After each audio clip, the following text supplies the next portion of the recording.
बिस्मिल्लाहिर्रहमानिर्रहीम। MLA English यानी Mudassir literature academy English में आप लोगों को खुशामदीद। एक्चुअली हम आज जो है एंग्लो सेक्सन एज या ओल्ड इंग्लिश लिटरेचर जो है या ओल्ड इंग्लिश पीरियड जो है इसको आज हम पढ़ेंगे। कंसेप्चुअल तौर पर मैं कोशिश करूँगा कि आप लोगों का कंसेप्ट इससे क्लियर हो जाए। तो एंग्लो सेक्सन एज जो है या ओल्ड इंग्लिश पीरियड जो है उस एज को यानी एंग्लो सेक्सन एज जो है ये बेसिकली एक्चुअली 670 ईस्वी में शुरू हुआ और इसके जो एंडिंग पॉइंट है वो तकरीबन 1100 है। यानी 670 से लेकर 1100 तक का जो दौर है, जो दौरानिया है, जो पीरियड है, इसको हम एंग्लो सेक्सन के नाम से पुकारते हैं। तो ये एंग्लो सेक्सन जो है बेसिकली ये एंगल्स और सेक्सन ये दो डिफरेंट यानी ट्राइब्स थे, दो मुख्तलिफ कबीले थे और उनका जो ताल्लुक़ था वो स्वीडन और डेनमार्क से उनका ताल्लुक़ था। इंग्लैंड में यानी इस दौर का आगाज़ इंग्लैंड में हुआ। इंग्लैंड में उस दौर का आगाज़ उस वक्त शुरू हुआ जब एंग्लो और सेक्सन ये दो कबीले डेनमार्क और स्वीडन से आए और इंग्लैंड पर कब्ज़ा कर लिया। तो उस वक्त उस दौर का आगाज़ यानी एंग्लो सेक्सन एज का आगाज़ हुआ। ये दो कबीले जो थे बेसिकली एंग्लो और सेक्सन, एक्चुअली वो जो थे उनकी जो लैंग्वेज थी, जो ज़ुबान बोलते थे, उनकी अपनी लैंग्वेज जो थी वो इंग्लिश थी, यानी वो इंग्लिश बोलते थे। और जिस एरिया पर उन्होंने क्या किया, वो आए इंग्लैंड से, डेनमार्क और स्वीडन से, और जिस एरिया पर उन्होंने कब्ज़ा कर लिया उसको इंगल लैंड का नाम दिया गया।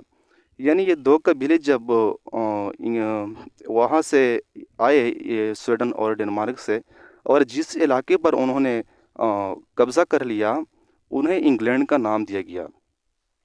ये एंग्लो और सेक्सन जो थे, जो कि मैंने वीडियो के शुरू में आप लोगों को बताया कि ये जो थे बहुत ही मुख्तलिफ कबीले से उनका ताल्लुक़ था। ये बहुत ब्रेव थे, यानी बहादुर लोग थे। इसके बाद फाइटर लोग थे, बहुत ही बहादुर किस्म के लोग थे। इसलिए अगर आप उनकी पोइट्री को देख के, उनकी जो पोइट्री है अगर आप उसको देख ले तो मजहबी असरात जो है, उसकी जो ब्रेवरी है और फाइटिंग जो है, यानी ये लड़ाकू किस्म के लोग थे। तो उनकी पोइट्री जो है वो भी बहुत दलेर किस्म की पोइट्री है और ब्रेवरी पर मुश्तमिल है। तो एंग्लो सेक्सन एज के अगर हम जो इम्पोर्टेंट काम है उस दौर के, अगर हम उसको ढूंढना चाहे तो ये मिलने को नहीं मिलेगा किसी को। लेकिन कई काम है जो कि बहुत ही इम्पोर्टेंट है और मिलती है, वो है विरसत।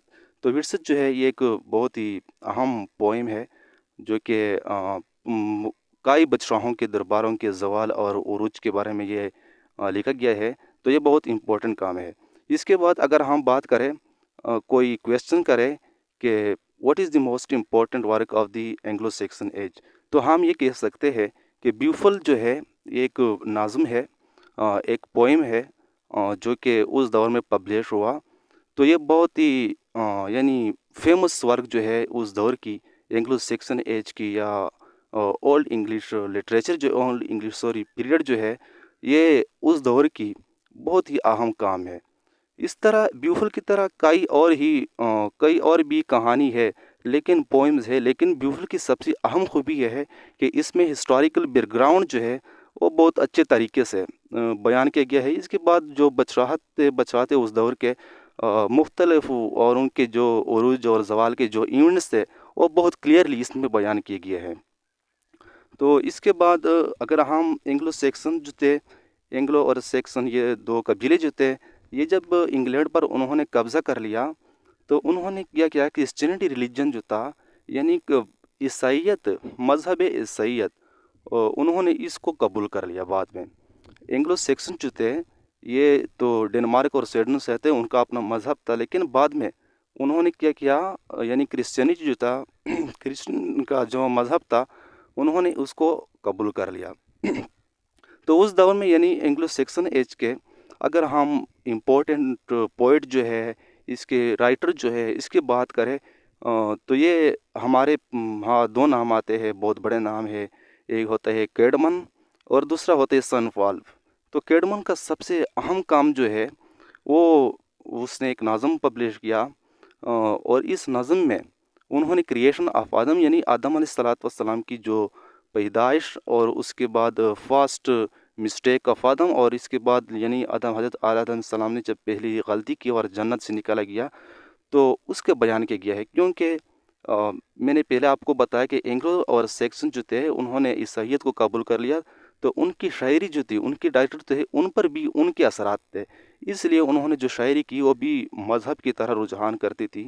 اور دوسرا ہوتا ہے سائن والف۔ سائن والف بھی بہت بڑا نام ہے اس ایج کا، اور انہیں سب سے اہم کام جو کیا وہ کرسٹ کا کیا، یعنی ایک پوئم انہوں نے پبلش کی جس کو کرسٹ کا نام دیا گیا، یعنی کرسٹ کے نام سے ہم جانتے ہیں اس پوئم کا نام۔ تو اس پوئم میں یعنی کرسٹ میں یہ بہت اچھا کام ہے سین والف کا، اور اس میں سب سے اہم بات جو کی حضرت عیسیٰ علیہ السلام کی حیات زندگی جو ہے، اس کی جو زندگی ہے، اس کے بارے میں انہوں نے یہ پورا نظم جو کرسٹ کے نام سے ہم جانتے ہیں اس کو پبلش کیا۔ تو یہ ایک شارٹ قسم کی جو تھی ہسٹری آف انگلش لٹریچر میں سب سے پہلا جو امپورٹنٹ ٹاپک تھا اینگلو سیکسن ایج، اس کے بارے میں آج ہم نے پڑھا۔ تو انشاءاللہ اگر زندگی رہی، زندگی نے وفا کی، تو نیکسٹ ویڈیو میں جو ہے اینگلو دی مڈل ایج یا اینگلو نارمن ایج کو ہم باقاعدہ اس کا آغاز کریں گے۔ تھینکس۔